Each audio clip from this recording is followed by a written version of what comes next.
জাপানের আইচি প্রিফেকচারের একটি সাজানো গোছানো শহর টোকোনামি। এই শহরে পর্যটকদের স্বাগত জানানোর জন্য বিশাল একটি বিড়ালের প্রতীক আছে, যা সুস্বাস্থ্য এবং সুখী জীবনের প্রতীক।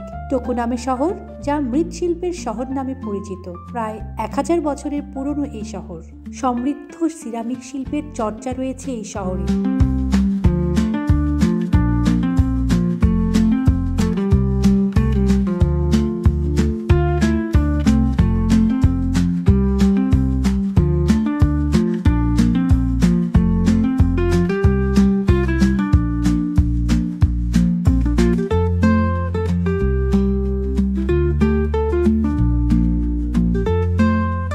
টোকোনামের পটারি ফুটপাথ একটি পর্যটক স্পট।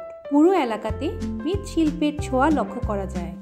জাপানের ইতিহাসে একটি ঐতিহ্যবাহী স্থান এই টোকোনামি শহর। এই ঐতিহ্যবাহী এলাকাটি ঘুরে দেখার সুযোগ পেয়েছিল আমাদের জাপান কালচার এক্সচেঞ্জ প্রোগ্রামে যাওয়া ছাত্রছাত্রীরা। আঁকাবাঁকা এবং উঁচু নিচু পথ ধরে আমরা হেঁটে বেরিয়েছি পুরো এলাকাটা। এই পুরো এলাকাটা ঘুরে বেড়াতে আমাদের সময় লেগেছিল 2 থেকে 3 ঘন্টা। দেয়াল, ঘরবাড়ি, রাস্তাঘাট, উপরে ওঠার জন্য সিঁড়ি সব দেখেই বোঝা যায় এখানে লুকিয়ে আছে 1000 বছরের পুরনো ইতিহাস। আধুনিকতার ছোঁয়া লাগলেও পুরনো ইতিহাসকে ধরে রেখেছে এলাকাবাসী।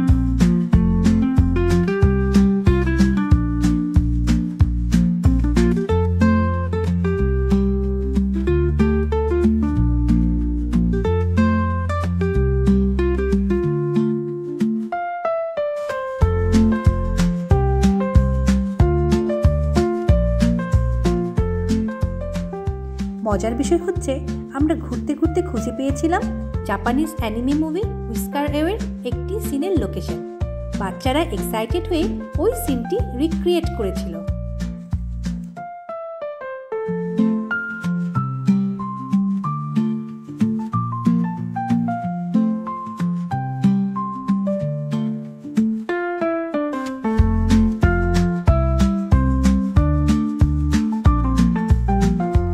সারাদিন ঘোরাঘুরি করে ক্লান্ত হয়ে আমরা চলে গেলাম স্বাস্তিকার হোস্ট প্যারেন্ট হিরোমি-সানের ইন্ডিয়ান চায়ের স্টলে। জাপানে গিয়ে 1 কাপ দুধ চা, সে তো চা নয়, অমৃত। চা খেয়ে গল্প করতে করতে কখন যে সময় শেষ হয়ে গেল বুঝতেই পারলাম না। বিদায় নেওয়ার সময় মনে হচ্ছিল নিয়ে গেলাম অনেক স্মৃতি। আমরা কখনোই ভুলব না টোকোনামি সিটির এই ঐতিহাসিক পটারি ফুটপাথ। Bye bye.